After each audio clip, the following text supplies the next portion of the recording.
Time now for Focus. In Western schools, where education is separated from religious morality, a student could become a terrorist.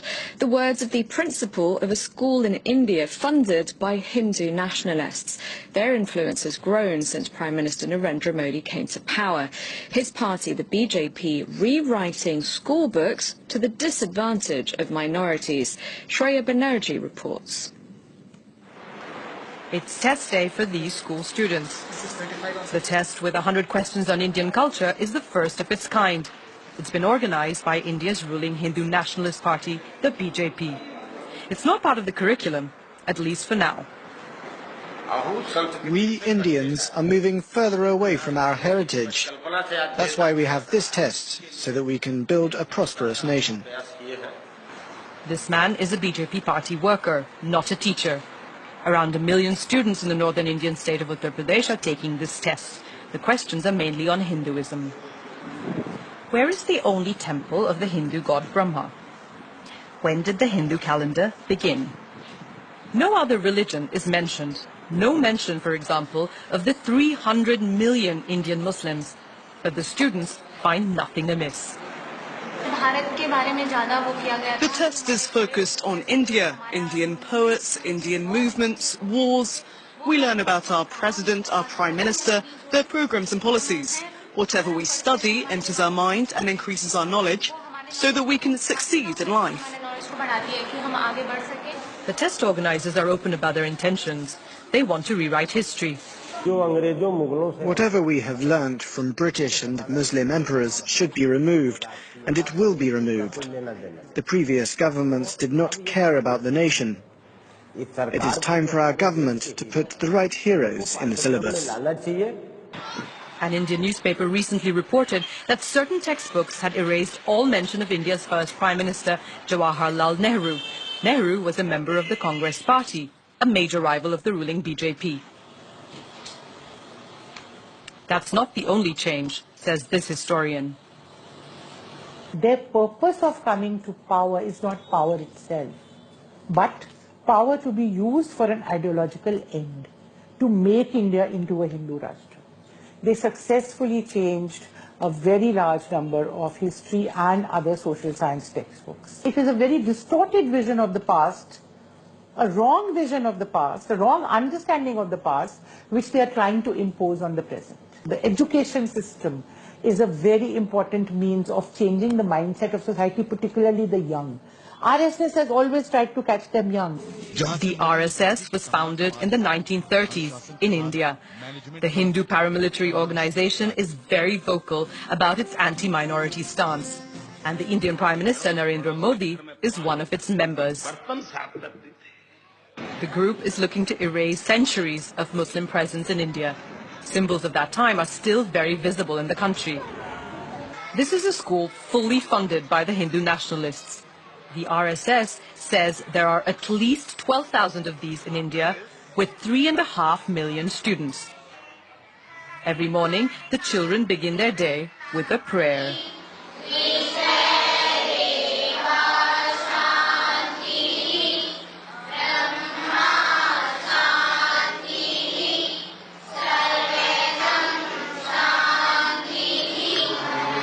Prayers are followed by a religious ceremony and the principal's speech.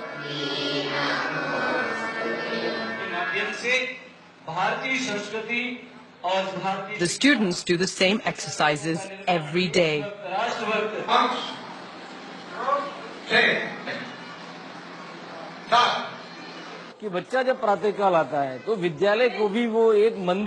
For the pupils, the school is a temple. The sacred texts of Mahabharata, Gita and Ramayana are the basis of their education. In Western schools, where education is separated from religious morality, a student could become a terrorist.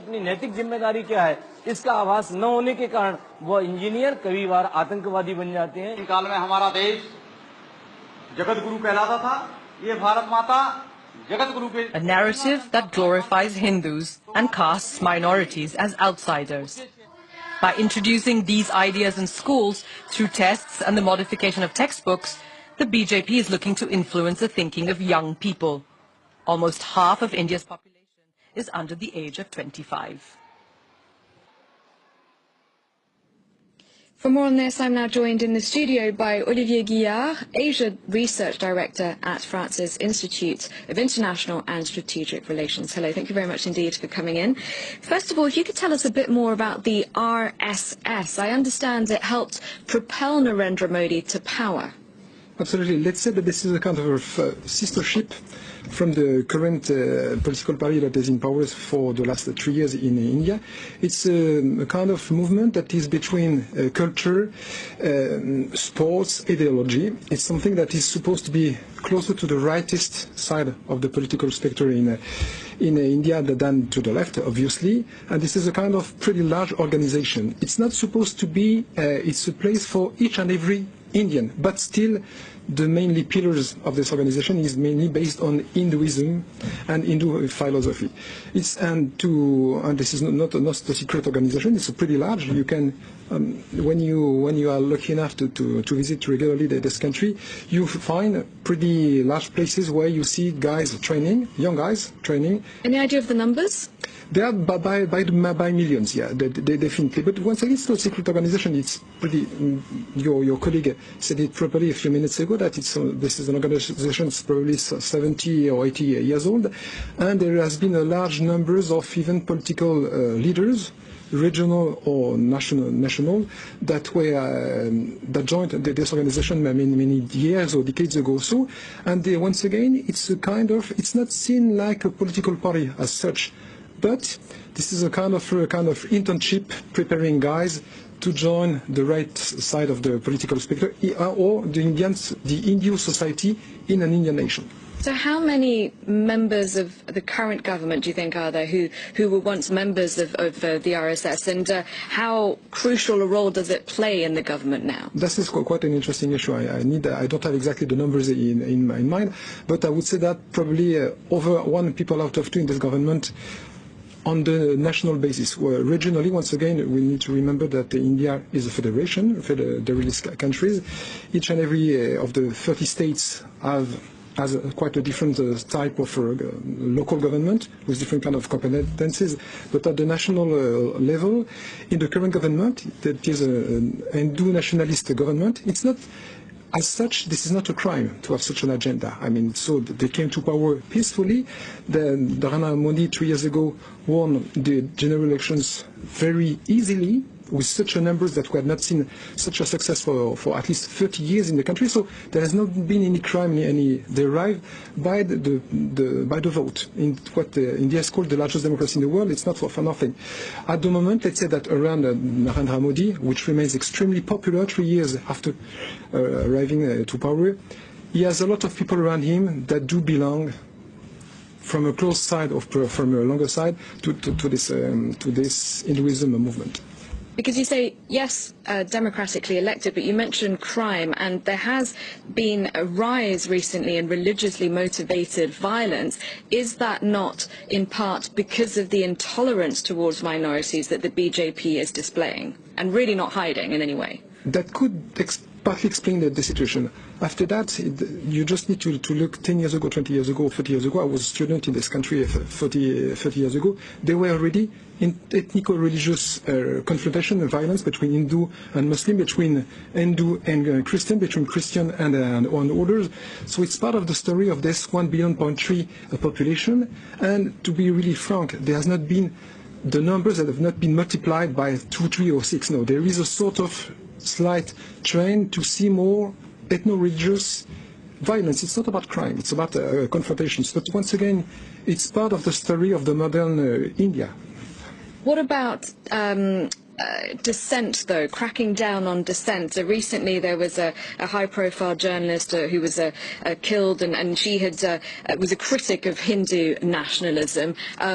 Is that not something that is peculiar to recent times and the atmosphere at the moment in India?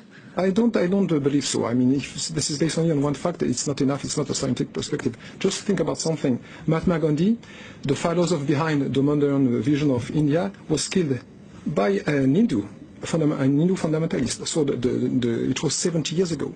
So I have not seen in this country that has probably one of the largest and freest press situation in the world, I have not seen such a huge tsunami or surge of such crime. It's a sad story, but still, we cannot say that the situation today is so complicated in India for the journalists. It's not the case. It's probably one of the freest press in the whole Asian region. So the wider population still very much supports Narendra Modi? Definitely, yeah.